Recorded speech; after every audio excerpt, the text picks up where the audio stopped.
Madrid City is so bursting with life and culture, with some of the best art museums on the continent, where masterpieces from the Renaissance and important works from the 20th century are ready to enthrall you. The city competes artistically with any in Europe. Take in all its historical landmarks and learn about the Spanish Empire, which ruled over much of the world in the 16th and 17th centuries. A café con leche in a formal square, a drink at a rooftop bar, or a stroll through the Retiro or Casa de Campo on a bright day are just a few of the many small details that make Madrid special. Let's have a look at best places to visit in Madrid. Number 1. Retiro Park. The Retiro, the center of greenery and magnificent gardens in Madrid, is a short distance east of the Prado and was a royal estate until the end of the 19th century, when it was made accessible to the general public. On a beautiful afternoon, kayaking on the Grand Pond near to the Alfonso Monument is a great activity for families with young children. Bald cypress trees, unusual swamp trees that turn a wonderful golden brown in the summer, are growing in the pond in front of the Iron and Glass Pavilion, which was built to accommodate the Philippine exhibition in 1887. The oldest tree in the area was planted in 1633 and is a Montezuma cypress surrounded by an iron fence. Number 2. Royal Palace.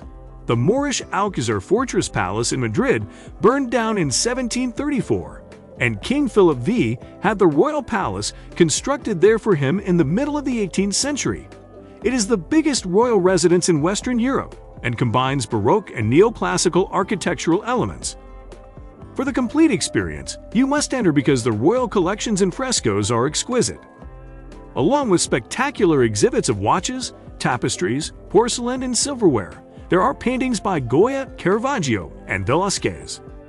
The Royal Armory houses the personal weaponry used by Charles V during the 16th century, as well as the world's only string quartet of Stradivarius instruments. Number 3. Santiago Bernabéu Stadium. Whether you support the squad or not, Real Madrid has won a record-breaking 11 European Cups, making them the most successful football team in Europe. Any sports lover should therefore think about making the trek to their enormous 85,000-seat stadium, where history has been made numerous times throughout the seasons.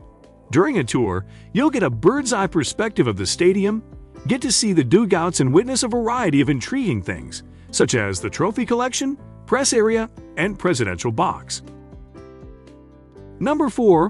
Puerta del Sol.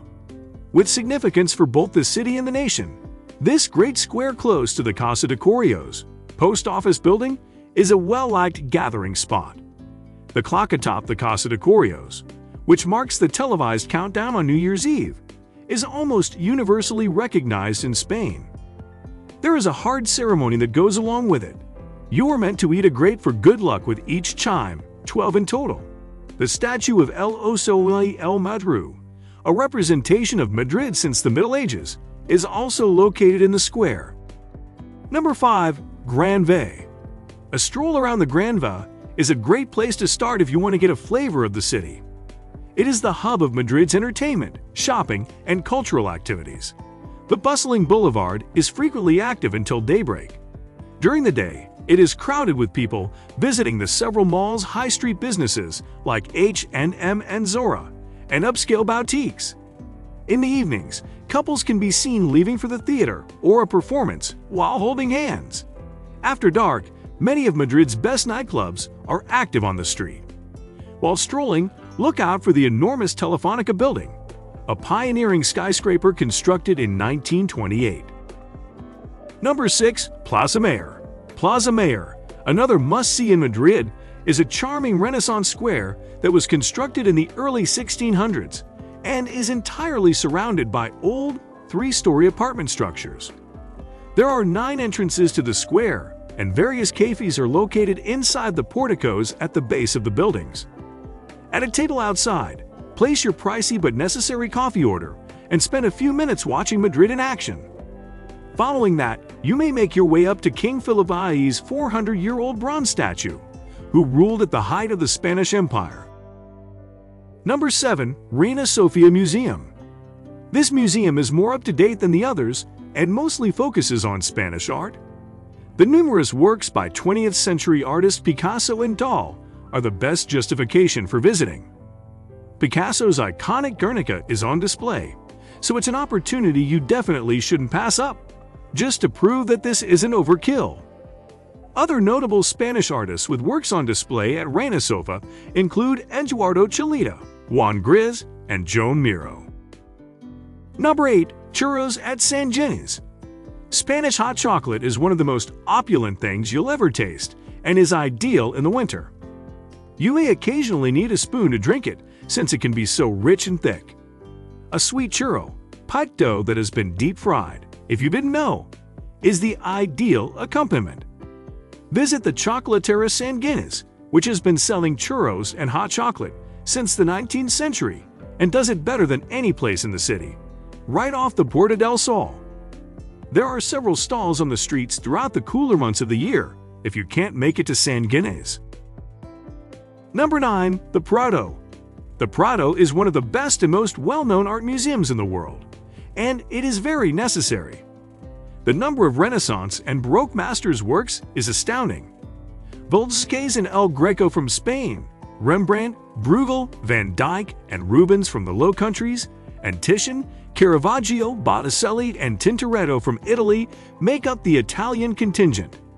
Among the many masterpieces that are a must-see are Caravaggio's David with the Head of Goliath and Bosch's Garden of Earthly Delights.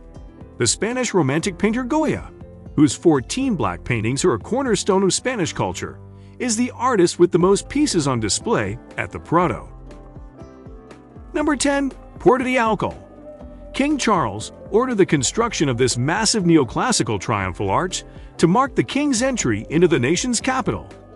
Francesco Sabatini created the monument, which was constructed between 1769 and 1778. The exquisite granite entrance gate, which is about 30 meters high, offers a striking first impression.